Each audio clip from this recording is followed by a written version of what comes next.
Hai, bazar raya dah sampai. Ini hari nak raya dah. Korang tak ada CCTV lagi untuk monitor rumah. Time orang datang rumah, kita tak tahu.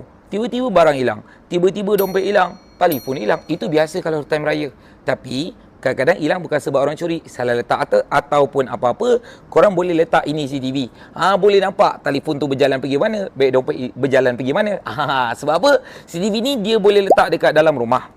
Boleh letak dekat atas TV, atas rak. So korang letak mana-mana boleh. Yang ini macam orang kata perhiasan lah, macam patung lah kan. So korang boleh pusing ke kiri boleh, ke kanan pun boleh. Yang ini dia boleh bergerak kepala dia. Yang ni boleh turun, boleh naik. Lepas tu kat bahagian belakang ni ada speaker. So anything problem, nak bunyi alarm dekat untuk anak kita ke apa pun boleh. Kita nak cakap dengan anak kita walaupun kita tak dekat rumah pun boleh juga. Ini best, dia pakai type C. So korang tak payah wiring pun nak pasang CCTV ni. Plug in je. So kalau korang berminat, macam biasa nak beli kat mana? Beg Kuning saya atau dalam live.